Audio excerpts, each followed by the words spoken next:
Welcome to Ankusam news. నా పేరు Suhana. Bulletin ముందుగా హెడ్లైన్స్ చూద్దాం.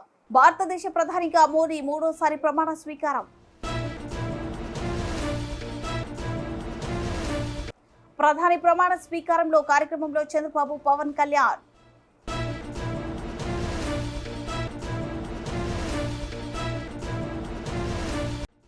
రాష్ట్రంలో చంద్రబాబు సీఎంగా అనపర్తిలో ఎమ్మెల్యే రామకృష్ణారెడ్డి గెలవాలని మొక్కు చెల్లించుకున్న కార్యకర్తలు.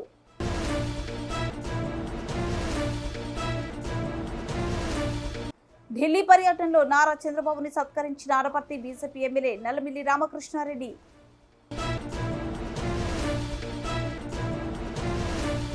జగ్గయ్యపేట నియోజకవర్గంలో టీడీపీ అరాచకాలపై మండిపడ్డ మాజీ ఎమ్మెల్యే సామినేని ఉదయభాను.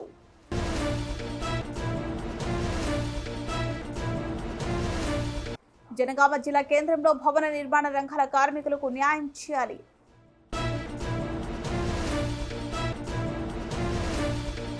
భారతదేశ ప్రధానిగా మోదీ మూడోసారి ప్రమాణ స్వీకారం చేశారు. రాష్ట్రపతి భవనంలో రాష్ట్రపతి ద్రౌపది ముర్ము ఆయనతో ప్రమాణం చేయించారు. 2014లో మోదీ తొలిసారి ప్రధానిగా బాధ్యతలు చేపట్టారు. 2019లోని విజయం సాధించి తిరుగులేని నేతగా ఎదిగారు. 2024 ఎన్నికల్లోనూ ఎన్డీఏకు 293 స్థానాలు దక్కడంతో మళ్లీ ప్రధానిగా పగ్గాలు చేపట్టే అవకాశం లభించింది. 72 మందితో మోదీ కేబినెట్ సిద్ధమైంది. వీరిలో 30 మందికి కేబినెట్ హోదా, 5 సహాయ మంత్రులు, 36 మంది సహాయ మంత్రులుగా ప్రమాణం చేశారు. మోదీ కేబినెట్ లో 27 మంది ఓబీసీలు, ఎస్సీ 10, ఎస్టీ 5, మైనార్టీలు 5 ఉన్నారు. మిత్రపక్షాలకు 11 మంత్రి పదవులు ఇచ్చారు. 43 మందికి 3 సార్లు మంత్రులుగా పనిచేసిన అనుభవం ఉండగా 23 మందికి రాష్ట్రాల్లో మంత్రులుగా పనిచేసిన అనుభవం ఉంది. मंत्री श्री नरेंद्र दामोदर दास मोदी।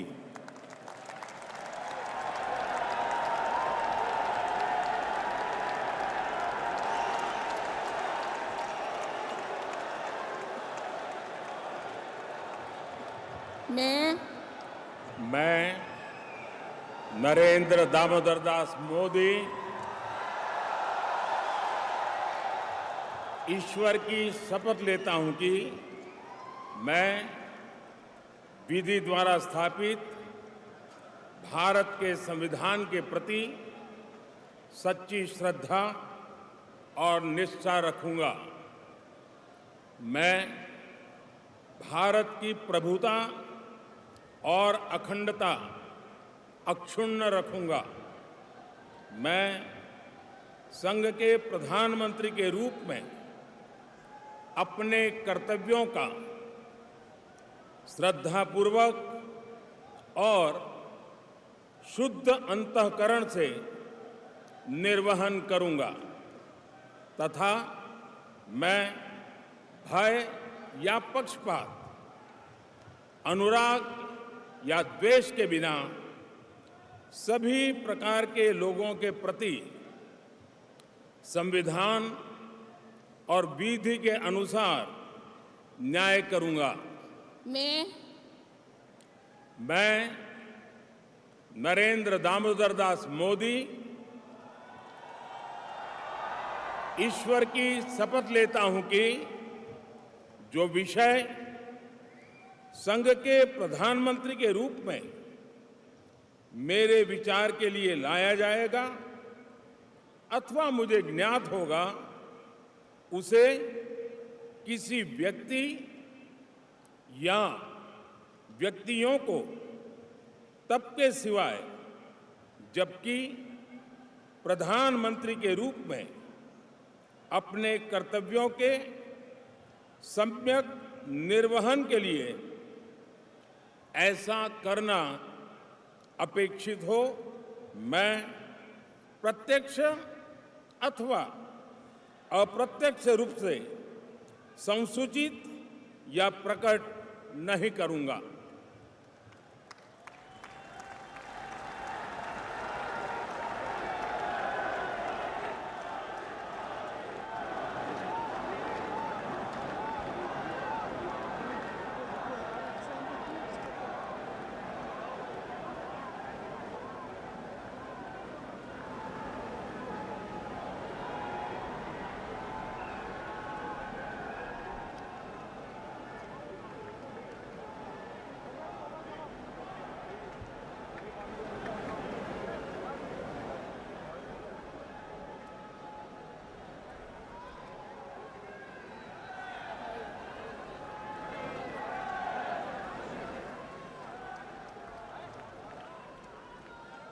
దేశ ప్రధానిగా మూడోసారి నరేంద్ర మోడీ ప్రమాణ స్వీకారోత్సవ కార్యక్రమానికి ఏపీ ముఖ్యమంత్రి నారా చంద్రబాబు నాయుడు జనసేన అధినేత పవన్ కళ్యాణ్ కుటుంబ సమేతంగా హాజరయ్యారు.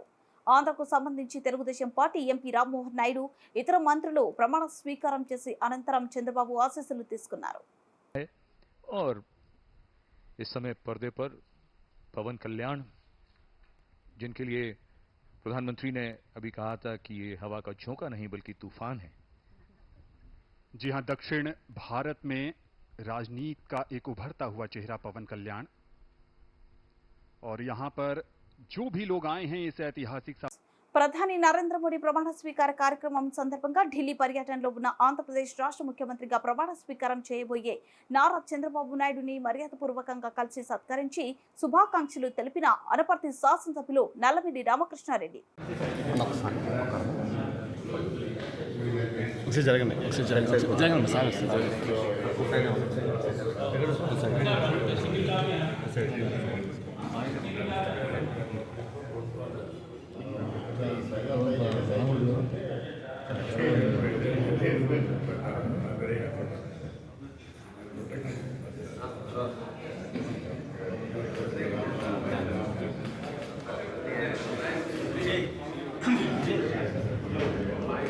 బిక్కవాలు మండలం బలభద్రపురంలో రాష్ట్రంలో చంద్రబాబు సీఎంగా అనపర్తి నియోజకవర్గం ఎమ్మెల్యే రామకృష్ణారెడ్డి గెలవాలి అని మొత్తం ఎస్సీపేటలో ఉన్న ప్రజలు గౌరీపట్నం వచ్చి మొక్కు చెల్లించుకోవటం అని, మోకాలపై నడిచి మొక్కు చెల్లించుకోవటం అని నేదురు చిన్న ఆధ్వర్యంలో అందరూ గౌరీపట్నం తీసుకెళ్లడం జరిగింది. వారు అందరికీ భరోసా ఇస్తూ గ్రామ నాయకులు నల్లమిల్లి సుబ్బారెడ్డి జెండా ఊపి వారు జాగ్రత్తగా వెళ్లి రావాలని వారు పంపడం జరిగింది.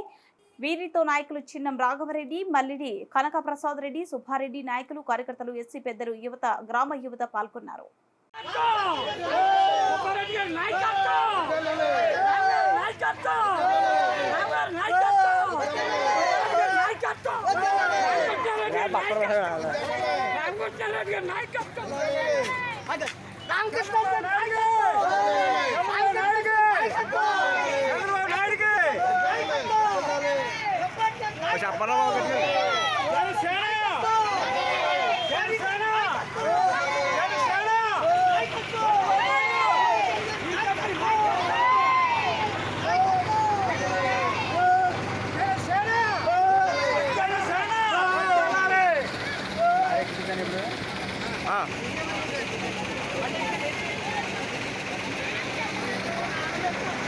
మరి మా పార్టీ మరి కూటమి అధికారంలోకి వచ్చిందని మరి మీ పార్టీ నక్కితే మేము మా ఎస్సీపేట మాదిపేట అంతా మేము గౌరవపట్నం వస్తామని మేము మొక్కుకున్నామండి. మరి మా రామకృష్ణారెడ్డి గారు ఎమ్మెల్యేగా నగ్గాలని మేము మొక్కుకున్నామండి. అలాగే అక్కడ చంద్రబాబు నాయుడు గారు ముఖ్యమంత్రిగా నగ్గాలని మేము అందరం కూడా మా ఎస్సీపేట అంతా కూడా మేము మొక్కుకున్నామని. మరి ఆయన సీఎంగా అవ్వాలని ఇక్కడ ఆధ్వర్యంలో బలభద్రపురం ఆధ్వర్యంలో మా సుబ్బారెడ్డి గారు మాకు అండగా ఉంటారని మేము ఎప్పుడు కూడా ఆయనంటూ ఎప్పుడు ఎన్నడూ కూడా ఆయనంటూ ఉంటాం కూడానండి. ఎప్పుడు కూడా ఆయన విడం ఎడవడం కూడా అండి.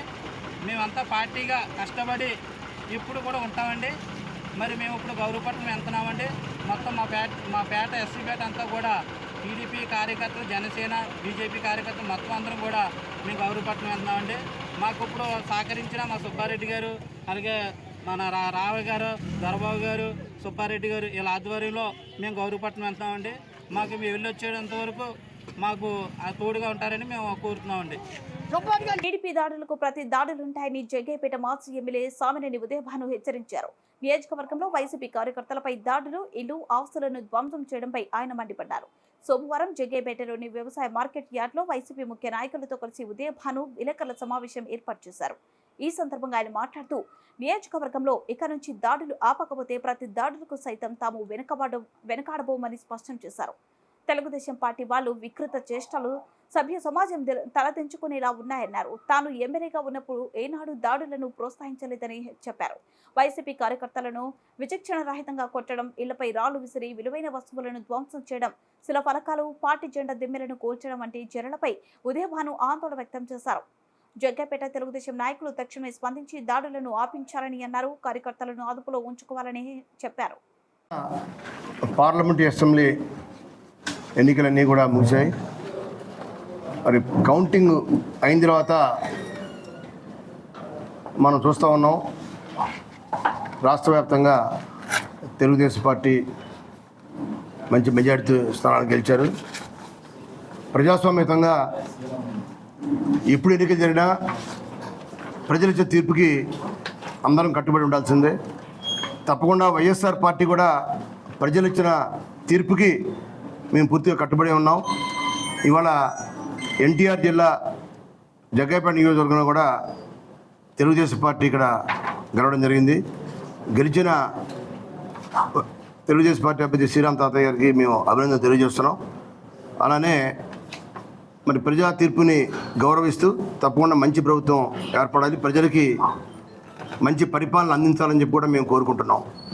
ముఖ్యంగా మనం ఎన్నో సంవత్సరాలుగా మనం అనేక రకాల ఎన్నికలు చూసాం. ఇవాళ మొన్న జరిగిన ఎన్నికలు చూస్తే ఇటువంటి రిజల్ట్ వచ్చిన తర్వాత దాడులు చూస్తూ ఉన్నాం. రాష్ట్ర వ్యాప్తంగా, జిల్లా వ్యాప్తంగా అనేక రకాల దాడులు. మేము కూడా గెలిచాం 2019లో జగ్గయ్యపేట నియోజకవర్గంలో వైఎస్ఆర్సీపీ గెలిచిన తర్వాత 2019లో ఇదే జగ్గయ్యపేట నియోజకవర్గంలో ఎక్కడా ఎవరి మీద దాడి చేయలేదు. ఏ గ్రామంలో కూడా మేము దాడులు జరపలేదు, ఎక్కడా జరపలేదు. ఇవాళ కౌంటింగ్ పూర్తి కాకుండానే మధ్యాహ్నం 12 గంటల దగ్గర నుంచే వాళ్ళు చేసిన రౌడీజం, గూండాయిజం ఎప్పుడు ఎక్కడ జరగలేదు. మేము ఒకటే తెలియజేస్తున్నాం, తెలుగుదేశం పార్టీ ముఖ్య నాయకులు, జగ్గయ్యపేట నియోజక నాయకులు అందరూ కూడా తెలియజేస్తున్నాం, హెచ్చరిస్తున్నాం కూడా. మీరు విజయోత్సవాలు జరుపుకోండి. అలానే ఇవాళ వైఎస్ఆర్ ఉన్న పేర్లను చెరిపివేయటం, సచివాలయాల మీద ప్రభుత్వ కార్యాలయం మీద జెండాలు ఎగరవేయటం అది ఎప్పుడు మేము చేయలేదు. ఇవాళ నందిగామలో నవనందిగామ అనేది ఎవరికి వ్యతిరేకం కాదు. దాన్ని కూడా గుణపం పెట్టి పొడి చేసి వైఎస్ఆర్ విగ్రహం మీద ఉన్న రాళ్ళను కూడా పీకేశారు. అది జగ్గయ్యపేట కాన్స్టిట్యున్సీలో కూడా అనేక రకాల విధ్వంసకాండలు చేస్తూ ఉన్నారు, దాడులు చేస్తూ ఉన్నారు, జెండా దిమ్మెల్ని పగలగొట్టేస్తూ ఉన్నారు. అలానే జిల్లా చూస్తే కొడాల నాని మాజీ మంత్రి అతని ఇంటి మీద దాడి చేయటం, పేరు నాని ఇంటి మీద దాడి చేయటం, విజయవాడలో ఉన్న వంశీ ఇంటి మీద దాడి చేయటం, ఇటువంటి వికృత శాస్త్రాలు ఇంకా ఎన్ని రోజులు చేస్తే మాత్రం తిరగబడతాం. మాకు ఓట్లు వచ్చినాయి, 40% ప్రజలు మాకు ఓట్లు అధికారం మాకు ఇచ్చారు, 40%. అయితే మీకేంటంటే 3 పార్టీలు మీరు కలిశారు కాబట్టి మీకు మెజార్టీ స్థానాలు వచ్చినాయి. జనసేన, బీజేపీ, తెలుగుదేశం పార్టీ 3 పార్టీలు కలిసి రావడం వల్ల మీకు మెజార్టీ రావడం జరిగింది. దాన్ని చూసుకొని విర్రవీగుతూ ఈ విధంగా దాడులు చేయడానికి చేస్తూ ఉంటే రాష్ట్ర ప్రజలందరూ కూడా చూస్తూ ఉన్నారు. మా సహనాన్ని మీరు పరీక్షించవద్దు. తప్పకుండా మేము తిరుగుబాటు చేస్తే మీరు ఎవరు కూడా ఇళ్లలో ఉండరు. మాది మాస్ పార్టీ, మీది క్లాస్ పార్టీ. ఏదో ఇవాళ మేము కూడా చూస్తూ ఉన్నాం, చేయని 4 రోజులు చేస్తారు, 5 రోజులు చేస్తూ ఉన్నాం, కానీ ఇంకా ఆగట్లా. తప్పకుండా ఎక్కడి నుంచి అయినా సరే ఆ దాడులు ఆపని చెప్పి మేము తెలుగుదేశం పార్టీ నాయకుల్ని కోరుతా ఉన్నాం. శాంతియుతంగా ఉన్నాం, ప్రజా తీర్పు మీకు ఇచ్చారు, మీకు పరిపాలన సాగించండి. మేము 2019లో మాకు అధికారం ఇచ్చాం, మా 5 సంవత్సరాల పాటు ప్రజారంజకమైన పాలన మేము చేసాం, అన్ని రకాల మేలు చేసాం. ప్రజలందరూ కూడా మెచ్చుకున్నారు, ప్రజలందరూ హర్షించారు. అనేక రకాల సంక్షేమ కార్యక్రమాలు ఇచ్చాం. జగ్గయ్యపేట నియోజకవర్గాన్ని చూస్తే నేను కూడా ఒక శాసనసభ్యుడిగా గతంలో ఎవరు చేయనటువంటి అభివృద్ధిని చేసి కళ్ళారా చూపించాం. ఎవరు కూడా జగ్గయ్యపేట చెరువుని అనేక మంది శాసనసభ్యులు చేశారు, ఎవరు కూడా ఆ చెరువుని ఆ విధంగా అభివృద్ధి చేయలే. బ్రహ్మాండంగా అభివృద్ధి చేశాం. హైవేలో బస్టాండ్ పెట్టాం, ఆర్టీసీ బస్టాండ్, ₹1 కోటి హైవేలో బస్టాండ్ పెట్టాం. దేనికోసం పెట్టాం? జగ్గయ్యపేట టౌను జాతీయ రహదారి దాకా వెళ్తే జగ్గయ్యపేట టౌన్ విస్తరిస్తూ ఉంటుంది, జగ్గయ్యపేట టౌన్ పెరుగుతుంది, రియల్ ఎస్టేట్ వ్యాపారాలు పెరుగుతాయి, ప్రజలకు ఆర్థికంగా బాగుంటుందని చెప్పి, ఇక్కడున్న ఆస్తుల విలువ పెరుగుతుందని చెప్పి హైవే దాకా పెంచడం జరిగింది. టౌన్ని 125 అడుగుల జాతీయ జెండాను పెట్టాం, జాతీయ స్ఫూర్తిని తెలియజేశాం. బ్రహ్మాండమైన రోడ్లు వేసాం, చిల్లకల్లు జగ్గైపేట 4 లైన్ రోడ్డు వేసాం. టీటీడీ కళ్యాణ మండపాన్ని కట్టించాం. ఆర్టీసీ బస్ స్టాండ్ పక్కన ఒక టౌన్ హాల్ని కట్టించాం. మరి గతంలో శాసనసభ్యులుగా చేసిన తెలుగుదేశం శాసనసభ్యులు ఎవరు కూడా ఇటువంటి అభివృద్ధిని చేయలేదే, మేము చేశాం. అయినా కూడా ప్రజా తీర్పు వ్యతిరేకంగా వచ్చింది, కట్టుబడి ఉన్నాం. కానీ ఈ దాడులు ఏంటి? దయచేసి మళ్ళీ చెప్తున్నాం, దాడులు ఆపమని అడుగుతున్నాం. ఆపపోతే ప్రత్యక్ష చర్యలు మేము కూడా దిగుతాం. పోలీసు వారికి కూడా చెప్పాం, పోలీస్ కమిషనర్ గారికి తెలియజేశాం. నిన్న రాత్రి సాంబశివరావు అనే ఒక మా కార్యకర్త ఇంటి మీద ఇల్లు మొత్తం ధ్వంసం చేసి ఇంట్లో ఉన్న 80 బీరాలు కూడా పలగొట్టి అందులో ఉన్న క్యాష్ కూడా దొంగిలించారు. ఎవడన్నా రాజకీయంగా వ్యతిరేకంగా ఉంటే ఇంటి మీద రాళ్ళు వేస్తారు, ఇంట్లో ఉన్న కుర్చీలని ఎరగొడతారు, పూల కుండీల్ని పలగొడతారు. అంతేగాని డబుల్ కాట్ మంచాన్ని ఎరగొట్టడం, ఇంట్లో ఉన్న బీరవాని 80 బీరవాని కింద పడేసి అది బీరవా పగలగొట్టి అందులో క్యాష్ ఎత్తుకెళ్ళిపోవటం, ఏసీని ధ్వంసం చేయటం, ఈ విధంగా చర్యలు ఎక్కడ ఎప్పుడు చూడలేదు. దయచేసి ఆపమని చెప్పి వాడిని కూడా మేము మళ్ళీ హెచ్చరిస్తున్నామని చెప్పి తెలియజేస్తున్నాం. ఇవాళ చూస్తూ ఉంటే విధ్వంసకాండాలు జగ్గైపేట జరిగిని చూస్తూ ఉంటే మరి ఇవాళ ఒక మైనార్టీ మహిళ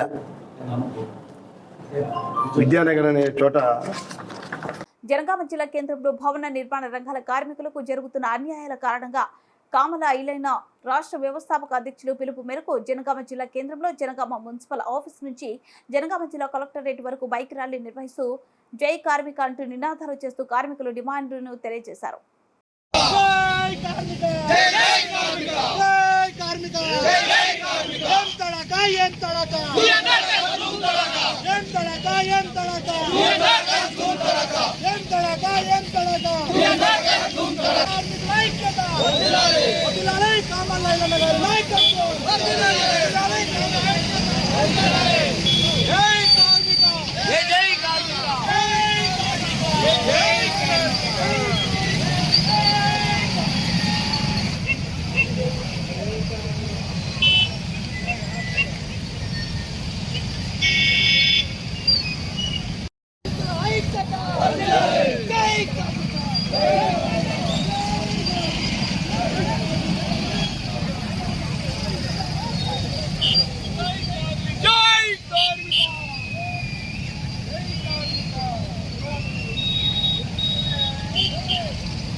రాష్ట్ర కమిటీ ఆధ్వర్యంలో రాష్ట్ర కమిటీ అధ్యక్షుడు కామల ఐలన్న గారి పిలుపు మేరకు 31 జిల్లాల నుంచి ఈ బైక్ ర్యాలీతో వెళ్ళి కలెక్టర్ గారికి వినతి పత్రం ఇవ్వడం జరుగుతుంది.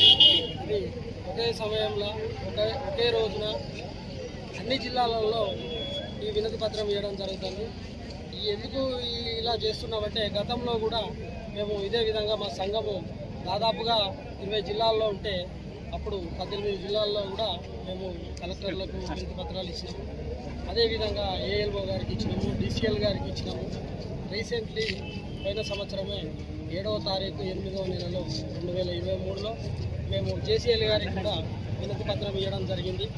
కాబట్టి మా కార్మికుల హక్కులను సాధించుకోవడం కోసం ప్రతిరోజు మేము ప్రభుత్వాలతో పోరాడుతూనే ఉన్నాం. కాబట్టి కార్మికుల మమ్మల్ని చిన్నచూపు చూసి కార్మికులకు చిన్నచూపు చూసి సకాలంలో మాకు వచ్చే పథకాలు అందకుండా కార్మిక వ్యవస్థ అడ్డుపడుతుంది. కాబట్టి అధికారులు కొంచెం మా మీద దయదలిచి మాకు వచ్చే విధంగా మా సంక్షేమ పథకాలు మాకు అందే విధంగా చూస్తే బాగుంటుంది.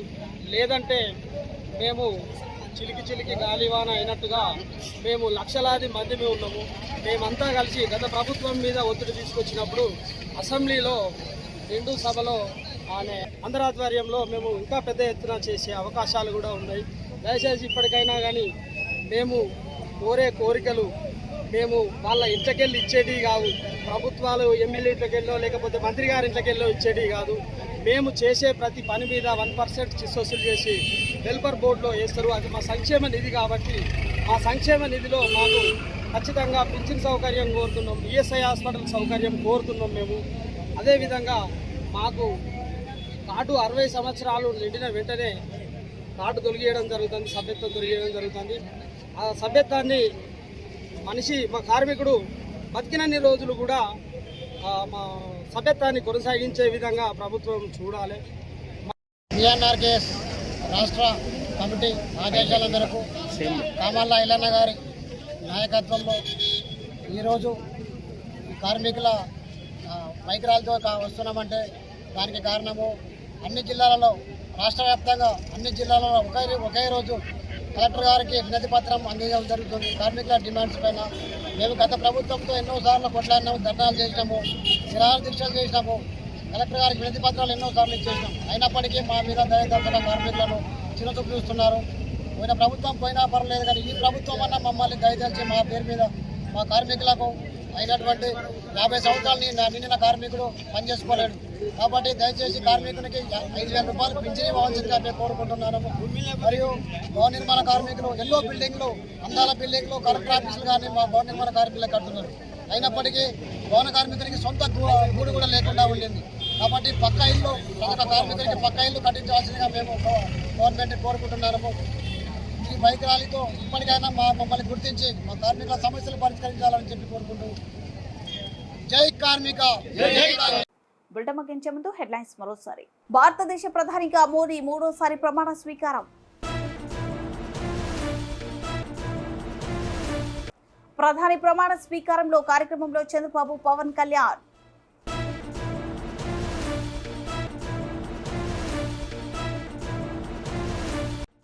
రాష్ట్రంలో చంద్రబాబు సీఎంగా అనపర్తిలో ఎమ్మెల్యే రామకృష్ణారెడ్డి గెలవాలని మొక్కు చెల్లించుకున్న కార్యకర్తలు.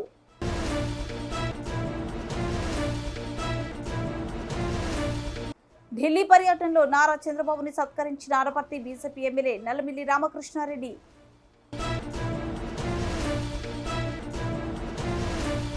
జగ్గయ్యపేట నియోజకవర్గంలో టీడీపీ అరాచకాలపై మండిపడ్డ మాజీ ఎమ్మెల్యే సామినేని ఉదయభాను.